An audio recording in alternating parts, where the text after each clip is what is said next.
Hello friends, welcome to my channel. இந்த வீடியோவில் பார்த்தீங்கன்னா டிஎன்பிஎஸ்சி குரூப் 4 ரிசல்ட்டுக்கு பிறகு பார்த்தீங்கன்னா டாக்குமெண்ட் அப்லோட் பண்ண சொல்லியிருந்தாங்க. அதன்படி ஃபஸ்ட்டு ஸ்போர்ட்ஸ் பர்சனுக்கு டாக்குமெண்ட் வெரிஃபிகேஷனுக்கு அப்லோட் பண்ணி சொல்லியிருந்தாங்க. அதுக்கடுத்து அவங்களுக்கு 5ஆந்தேதி லாஸ்ட் டேட்டை சொல்லியிருந்தாங்க நவம்பர். அதுக்கடுத்து நவம்பர் 7 வரைக்கும் பார்த்தீங்கன்னா அவங்களே தவிர்த்து மற்றவங்க எல்லாருமே அப்லோட் பண்ணி சொல்லியிருந்தாங்க. அதுக்கான மெயில் எஸ்எம்எஸ் எல்லாமே அவங்களுக்கு போயிட்டு இருந்துச்சு. தற்போது பார்த்தீங்கன்னா டிஎன்பிஎஸ்சி சைடு நிறைய கொஷின் தேர்வர்கள் வச்சுருந்தாங்க. அதுக்கான பதில்களும் டிஎன்பிஎஸ்சி விளக்கங்கள் கொடுத்துட்டு இருந்தாங்க. அதன்படி பார்த்தீங்கன்னா உங்களுக்கான மேலும் பல்வேறு வகையான சந்தேகங்களுக்கான விளக்கங்களையும் டிஎன்பிஎஸ்சி அறிவிச்சிருக்காங்க. ஸோ இந்த வீடியோவில் எல்லா டீட்டெயில்ஸும் பற்றி பார்ப்போம். அதாவது பிஎஸ்டிஎம், கம்யூனிட்டி சர்டிஃபிகேட், அதுக்கடுத்து பார்த்தீங்கன்னா வேறு என்னெல்லாம் உங்களுக்கு சந்தேகம் இருக்கோ அதுக்கான விளக்கங்கள் எல்லாமே இந்த வீடியோவில் இருக்கும் அப்படின்னு நம்புகிறேன். ஸோ வீடியோ ஸ்கிப் பண்ணாமல் முழுமையாக பாருங்கள். இந்த வீடியோக்கு லைக் பண்ணி உங்கள் ஃப்ரெண்ட்ஸுக்கும் ஷேர் பண்ணுங்கள். மறக்காமல் சேனலை சப்ஸ்கிரைப் பண்ணி பெல் பட்டனையும் ஆன் பண்ணி வச்சுக்கோங்க. இப்போ பார்த்தீங்கன்னா ஃபஸ்ட்டு கொஷினாக என்ன சொல்லியிருக்காங்க அப்படின்னா, டாக்குமெண்ட் வெரிஃபிகேஷன். இந்த டாக்குமெண்ட் வெரிஃபிகேஷனில் கம்யூனிட்டி சர்டிஃபிகேட்டில் எந்த அலுவலருடைய சிக்னேச்சர் இருக்கணும் அப்படின்னு சொல்லி அதுக்கான விளக்கங்கள் கொடுத்துருக்காங்க. ஃபஸ்ட்டு பார்த்தீங்கன்னா எஸ்டி வகுப்பு, அதில் வருவாய் கோட்ட அலுவலர், உதவி வட்டாட்சியர், சார் ஆட்சியர் மற்றும் சென்னை மாவட்ட ஆட்சியரின் நேர்முக உதவியாளர், பொது மாவட்ட ஆதிதிராவிட நல அலுவலர், இவங்க தான் இந்த சர்டிஃபிகேட் எஸ்டிக்கு வழங்கியிருக்கணும். அதுக்கடுத்து எஸ்சி, எஸ்சிஏ இவங்களுக்கு வட்டாட்சியர் வழங்கியிருந்தால் போதுமானது. மிகவும் பிற்படுத்தப்பட்ட வகுப்பினர், சீர்மரபினர், இஸ்லாமியர் அல்லாத பிற்படுத்தப்பட்ட வகுப்பினர் மற்றும் பிற்படுத்தப்பட்ட இஸ்லாமிய வகுப்பினர் இவங்களுக்கு யார் வழங்கியிருக்கணும் அப்படின்னா, வட்டாட்சியர் நிலைக்கு குறையாத வருவாய்த்துறை அலுவலர் அல்லது தலைமையிட துணை வட்டாட்சியர் அல்லது ஜாதி சான்றிதழ் வழங்குவதற்காக நியமிக்கப்பட்ட சிறப்பு துணை வட்டாட்சியர் அல்லது துணை வட்டாட்சியர், பள்ளி சான்றிதழ்கள் அல்லது செயற்துணை வட்டாட்சியர் சென்னை மாவட்டத்தை பொறுத்தவரை, அல்லது கூடுதல் தலைமையிடத்துவ துணை வட்டாட்சியர் அல்லது மண்டல துணை வட்டாட்சியர் வழங்கியிருந்தால் போதுமானது அப்படின்னு சொல்லியிருக்காங்க. ஸோ உங்களுடைய கம்யூனிட்டி சர்டிஃபிகேட் இந்த அதிகாரி தான் வழங்கியிருக்காங்களா அப்படின்றத செக் பண்ணிக்கோங்க. அடுத்தது மிகவும் பிற்படுத்த வகுப்பினர், சீர்மரபினர் பட்டியலில் குறிப்பிடப்பட்டுள்ள தொட்டிய நாயக்கர், ராஜகம்பளம், கொல்லவர், சில்லவர், தொக்கலவர், தொழுவ நாயக்கர் மற்றும் எர கொல்லார் இவங்க எல்லாருக்கும் யார் வழங்கியிருக்கணும் அப்படின்னா, தலைமையிடத்து துணை வட்டாட்சியர், மண்டல துணை வட்டாட்சியர் வழங்கியிருக்கணும் அப்படின்னு சொல்லியிருக்காங்க. ஸோ இந்த அதிகாரிகள் தான் அந்த கம்யூனிட்டி சர்டிஃபிகேட்டில் சைன் பண்ணியிருக்காங்களா அப்படின்றத பார்த்துட்டு அப்லோட் பண்ணுங்கள். அப்படி இல்லைன்னா நீங்கள் அதுக்கான அண்டர்டேக்கிங் சர்டிஃபிகேட் 2 ரெடி பண்ணி அப்லோட் பண்ணுங்கள். அடுத்ததாக பார்த்தீங்கன்னா, ஒரு முறை பதிவு தளத்தின் மூலம் சான்றிதழ்களை பதிவேற்றம் செய்த பின் நீங்கள் மீண்டும் அதில் கரெக்ஷன் பண்ணிக்க முடியுமா அப்படின்னு சொல்லி ஒரு கொஷின் இருக்குது. அதுக்கான பதிலாக என்ன சொல்லியிருக்காங்க அப்படின்னா, நீங்கள் ஓடிஆரில் சான்றிதழ்களை பதிவேற்றம் செய்த பின் நீங்கள் சான்றிதழ் ஏதாவது மிஸ்டேக் இருக்குது அப்படின்னா, அப்படி இல்லைன்னா பார்த்தீங்கன்னா விடுபட்டு இருந்தாலோ சரியான சான்றிதழை நீங்கள் நவம்பர் 7 வரைக்கும் நீங்கள் பதிவேற்றம் செய்து கொள்ள முடியும் அப்படின்னு சொல்லியிருக்காங்க. ஸோ நீங்கள் 7ஆந்தேதி வரைக்குமே எத்தனை முறைனாலும் நீங்கள் அதை எடிட் பண்ணிக்க முடியும், அப்லோட் பண்ணிக்க முடியும் அப்படின்னு சொல்லியிருக்காங்க. ஸோ நீங்கள் அப்ளை பண்ணும்போது டாக்குமெண்ட்ஸை சரியாக செக் பண்ணிவிட்டு அப்லோட் பண்ணுங்கள். கடைசி நாள் வரைக்கும் வெயிட் பண்ணிகிட்டு இருக்காதீங்க அப்படின்ற ஒரு கண்டிஷனும் அவங்க சொல்லியிருக்காங்க. ஏன்னா கடைசி நேரத்தில் சர்வர் பிஸியாக அதிகப்படியான வாய்ப்பு இருக்குது அப்படின்னு சொல்லியிருக்காங்க. அதனால் நீங்கள் காலதாமதம் படுத்தாமல் எல்லாத்தையும் ரெடி பண்ணிவிட்டு அப்லோட் பண்ணுங்கள். ஏதாவது சந்தேகம் இருந்தால் கமெண்ட்டில் சொல்லுங்கள். சப்ஸ்கிரைபர்ஸ், வியூவர்ஸ் அவங்களுக்கான விடை தெரிஞ்ச கட்டாயம் அப்லோட் பண்ணுவாங்க. எனக்கும் ஏதாச்சும் தெரிஞ்சு அப்லோட் பண்ணுறேன். இல்லைன்னா யார்கிட்ட விசாரிச்சாவது உங்களுக்கான சந்தேகங்களுக்கு விடை தரேன். அடுத்ததாக பார்த்தீங்கன்னா, இணையவழி விண்ணப்பத்தின் போது நீங்கள் கொடுத்த கம்யூனிட்டி சர்டிஃபிகேட் ஆர் பிஎஸ்டிஎம் சர்டிஃபிகேட்டில் ஏதேனும் மிஸ்டேக் இருக்குது அப்படின்னா அதை சரி செஞ்சு நீங்கள் இப்போது அப்லோட் பண்ணலாமா அப்படின்னு சொல்லி கேட்டிருக்காங்க. அதுக்கு நீங்கள் கரெக்ஷன் பண்ணிவிட்டு தாராளமாக நீங்கள் நியூ டாக்குமெண்ட்ஸ் அப்லோட் பண்ணலாம் அப்படின்னு சொல்லியிருக்காங்க. ஸோ நீங்கள் எந்த ஒரு குழப்பமும் வேண்டாம். நீங்கள் ஏதாச்சும் மிஸ்டேக் இருந்து அதை ரெடி பண்ணி இப்போ அப்லோட் பண்ணாலையும் அதை அக்செப்ட் பண்ணிப்போம் அப்படின்னு சொல்லியிருக்காங்க. அதுக்கு அடுத்ததாக பார்த்தீங்கன்னா என்ன சொல்லியிருக்காங்க அப்படின்னா, நீங்கள் கணினி வழித்துறை சான்றிதழ் சரிபார்ப்பிற்கு சான்றிதழ்களை பதிவேற்றம் செய்ய கூடுதல் கால அவகாசம் வழங்கப்படுமா அப்படின்னு கேட்டிருக்காங்க. அதாவது ஸ்போர்ட்ஸ் பர்சனுக்கு பார்த்தீங்கன்னா நவம்பர் 5 வரைக்கும், அதுக்கடுத்து மற்றவங்களுக்கெல்லாம் பார்த்தீங்கன்னா நவம்பர் 7 வரைக்கும் டேட் சொல்லியிருக்காங்க. இந்த டேட் எக்ஸ்டெண்ட் ஆகுமா அப்படின்னு பார்த்தீங்கன்னா எக்ஸ்டெண்ட் ஆகாது அப்படின்னு சொல்லியிருக்காங்க. நீங்கள் 7ஆந்தேதிக்கு உள்ளே எல்லா டாக்குமெண்ட்ஸையும் அப்லோட் பண்ணுங்கள் அப்படின்னு கேட்டிருக்காங்க. அதுக்கடுத்ததாக பார்த்தீங்கன்னா என்ன சொல்லியிருக்காங்க அப்படின்னா, தகவல் பெறும் உரிமை சட்டத்தின் கீழ் மனுக்களை இணைய வழியில் பெறும் வசதி. இதில் என்ன சொல்லியிருக்காங்கன்னு பார்ப்போம். தேர்வர்களுக்கான சேவைகளை இணைய வழியில் வழங்கும் விதமாக தகவல் பெறும் உரிமைச் சட்டத்தின் கீழ் மனுக்களை இணைய வழியில் பெறும் வசதி தேர்வாணையத்தால் தற்போது வந்து ஏற்படுத்தப்பட்டிருக்கு அப்படின்னு சொல்லியிருக்காங்க.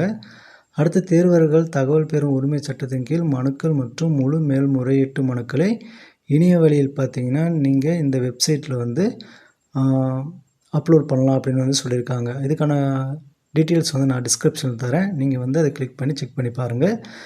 மேலும் தேர்வர்கள் தகவல் பெறும் உரிமைச் சட்டத்தின் கீழ் மனுக்கள் மற்றும் மேல்முறையீட்டு மனுக்களை தேர்வாணையத்திற்கு கைமுறையாக தபால் மூலம் அனுப்ப வேணாம் அப்படின்னு சொல்லியிருக்காங்க. நீங்கள் வந்து எதாக இருந்தாலும் ஆன்லைன்லேயே வந்து இனிமேல் பண்ணிக்கலாம் அப்படின்னு வந்து சொல்லியிருக்காங்க. அதுக்கு அடுத்ததாக பார்த்தீங்கன்னா சான்றிதழ் சரிபார்ப்புக்கு வந்து இப்போது பிஎஸ்டிஎம் சர்டிஃபிகேட்டை பற்றி பார்ப்போம்.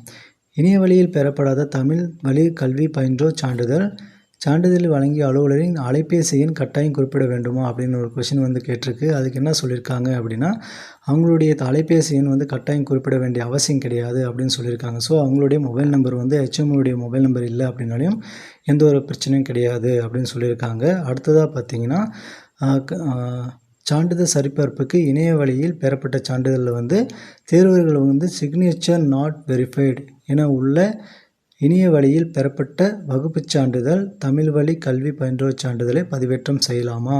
அதாவது சர்டிஃபிகேட்டில் வந்து சம்மந்தப்பட்ட அதிகாரி வந்து சிக்னேச்சர் வந்து இல்லை அப்படின்னா, அதாவது சிக்னேச்சர் நாட் வெரிஃபைடு அப்படின்னு வந்து இருந்தால் அதை வந்து நாங்கள் அப்லோட் பண்ணலாமா அப்படின்ற ஒரு கொஷின் வந்து கேட்டிருக்காங்க.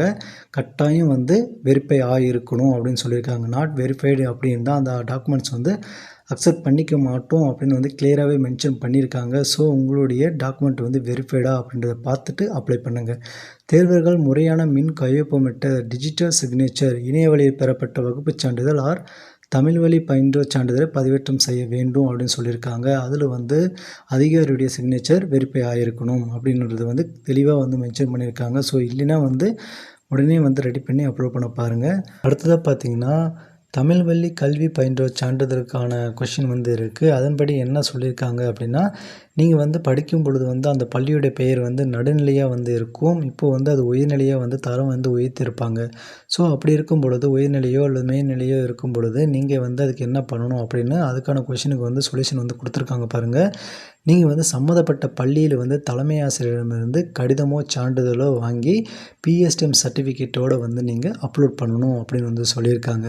ஸோ உங்களுடைய பள்ளியோடைய பெயர் மாற்றப்பட்டிருக்கு அப்படின்னா அதுக்கான கடிதத்தை சான்றிதழை வந்து நீங்கள் வாங்கி பிஎஸ்டிஎம்மோடு அப்லோட் பண்ணணும் அப்படின்னு சொல்லியிருக்காங்க. ஸோ யாருடைய பள்ளியெல்லாம் வந்து பெயர் மாற்றப்பட்டிருக்கோ அவங்களாம் உடனடியாக வந்து நீங்கள் வாங்கி அப்லோட் பண்ணுற மாதிரி இருக்கும் அப்படின்ற மாதிரி தான் வந்து சொல்லியிருக்காங்க.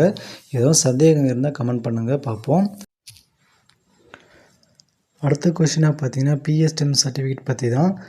நீங்கள் வந்து பிஎஸ்எம் சர்டிஃபிகேட்டில் வந்து உரிமை கோர்றீங்க அப்படின்னா அதுக்கு என்ன சொல்லியிருக்காங்கன்னா பெருசேர்க்கை 2இல் உள்ள படிவத்தில் தான் நீங்கள் வந்து சர்டிஃபிகேட் வாங்கியிருக்கணும் அப்படின்னு வந்து சொல்லியிருக்காங்க. அதன்படி தேர்வர்கள் சான்றிதழ் தங்களுடைய பெயர், வகுப்பு, பட்டம், பயின்ற ஆண்டு ஆகியவை சரியாக இருக்கணும் அப்படின்றத வந்து உறுதி செஞ்சுக்கணும் அப்படின்னு சொல்லியிருக்காங்க.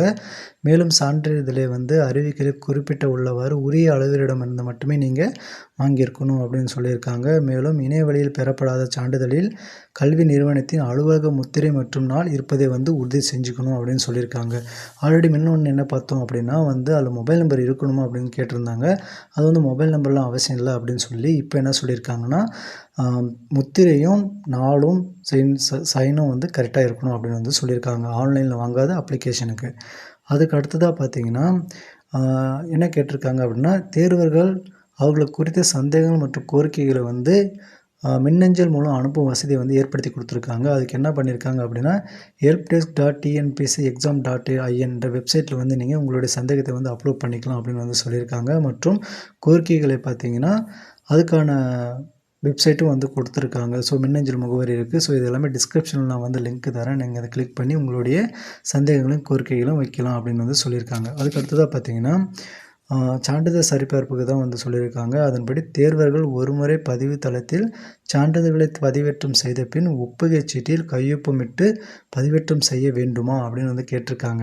அதுக்கு என்ன சொல்லியிருக்காங்க அப்படின்னா நீங்கள் வந்து அந்த மாதிரி எதுவுமே பண்ண தேவையில்லை, அப்லோட் பண்ணால் ஓகே அப்படின்ற மாதிரி சொல்லியிருக்காங்க. அதுக்கு அடுத்ததாக பார்த்தீங்கன்னா தேர்வர்கள் வந்து என்ன பண்ணணும், அதாவது கம்யூனிட்டி சர்டிஃபிகேட்டை பொறுத்த வரைக்கும் எஸ்சிஏ வகுப்பைச் சார்ந்த தேர்வர்கள் தங்களது இணைய வழியில் பெறப்பட்ட வகுப்புச் சான்றிதழில் எஸ்சி என குறிப்பிடப்பட்டிருப்பின் அந்த சான்றிதழை ஏற்றுக்கொள்ளப்படுமா அப்படின்னு சொல்லியிருக்காங்க.